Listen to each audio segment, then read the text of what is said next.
Hi, I'm Sam Smith. I'm part of the technical team here at Technia UK. I wanted to just take a couple of minutes to be able to share with you a really useful technical tip of something that I have used lots of times in the past. So it has been hugely helpful for me.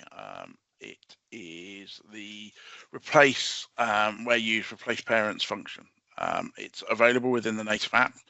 It's been around quite a few releases, so I've used it for quite a few years, as far back as I think 15x. So it has been around. It's available, I think, in all of the really basic licenses, and it's a really useful function. It is very simple, but it is very useful, especially for administrators or anyone performing kind of a lot of updates to bill of materials and structures. So I'll quickly whiz through how it works, just as a quick kind of hints and tips.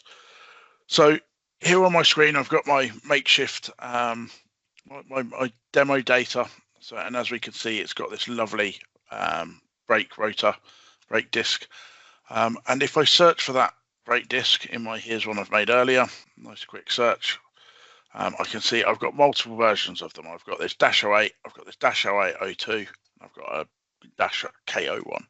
So all three different objects, not different versions, but ultimately three different objects.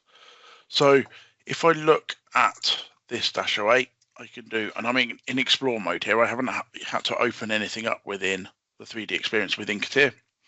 So it's nice and quick, but in explore, it's making use of the explore functionality available within the native app. So if I look at the explore parents, it will come and show me where this object's used. And that's really useful. It's really nice and very useful function. It's something you really don't get with file-based. So those coming from file-based, potentially CATIA V5 or SolidWorks, it is very hard to see up a tree. It's quite easy to see down a tree when you're looking at assembly and see what it contains, but it's not always easy to see where it's used. So again, a really simple function. But the main part I wanted to show you really, other than being able to look at where it's used, and in this case we see I've got 5 that, let's be honest, look exactly identical, but with all subtly different descriptions and a slightly different revision of my demo data. I can see it is within 5 different assemblies. You can even toggle these and look at the number of instances and things like that. But what I can also do is, if in a kind of example, either I've migrated data and my -02 is now should be in these instead of my -08, or it's duplicated data and I've got multiples where I've accidentally imported multiples of the same thing, whatever it might be, I can replace the parents, and I don't have to do it individually. I don't have to open up 5 assemblies, do right-click replace all parent, replace all of the instances, and then hit save and then reopen them, which, especially if they're large assemblies, is extremely time consuming. I can do it all in one hit. So I can only do it though if I have the permissions to make the change to the assembly. So out of these 5 assemblies, I know several are in different collaborative spaces, and I don't have permissions to edit those. So I can't actually do it for all of these, but I can do it for some. So what I'll do is I'll walk you through just a very simple example in this. So all I'm going to do is using Shift. I can hold Control, I can hold Shift, I can select all of the ones I want to update. So in this case, I'm going to do a blanket. I want to update that my SS00123-08 is replaced by the -02 version. So I select all of those. I'm just going to right click and I can do replace where used. It's that simple. It's a really useful little tool.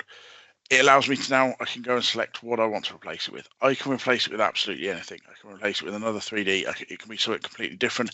It could be another brake disc. It could be another assembly, another part, whatever it might be. Ultimately, it will replace it in that assembly. It will replace the location to the same location. So as long as it's designed in car space, it will be in the same location, which in this case is going to be, you can even see it graphically, slightly out of place, but it is at least in the assembly. So all I'm going to do is perform another search. In this case, I'm going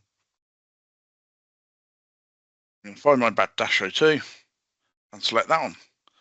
And immediately it's going to go now away, and it will try and do the replace. As I mentioned, I know in this case it's not going to be able to do all of them, but it will do some of them. The ones I know are in this collaborative space that I can see that I have edit rights to. So with the others, I don't think someone else has got them reserved. Or I don't have edit permissions to edit across those collaborative spaces. So it goes away and does it. It isn't hugely quick. It has got to effectively make all those replacements in the background. With large amounts, it may be something you want to go away and get a cup of coffee but ultimately it does save you a lot of manual clicking. So for the sake of 3 or 4 clicks, very quickly I can go and replace all of these parents. So, and as we can see, it's now done. It's gone away and done that. It's given me a nice report here in the bottom corner saying, so I can see replace where used report. So I can tell you, see from here it's showing me 2 where it's replaced it successfully. So chassis assembly number 2 and chassis assembly, just the standard one at A1. It's replaced both of those, even the instance numbers. This would be a nice long list if there were lots of instances. So again, working with standard parts, it can be really useful as well. So if you maybe want to swap out one version for another, one supplier's component for another, if that's now a preferred one, we can do that. We can also do it if you're in as an administrator, you can do it across collaborative spaces. You have to be a bit more careful. Obviously, you might be modifying released assembly, so do be careful with that. I can also see these here. Now I can go and look at those if I need. I can go see, I know, having had a look at them, they're already in different collaborative spaces. So for those, I'm going to need to switch collaborative spaces and or make sure I've got the correct permissions to allow me to save that. It doesn't allow me to do anything that I haven't got permissions to do anyway. So just to look at the result, I can select OK, close that off, and now I can see if I refresh my assembly, that I've now got my -02.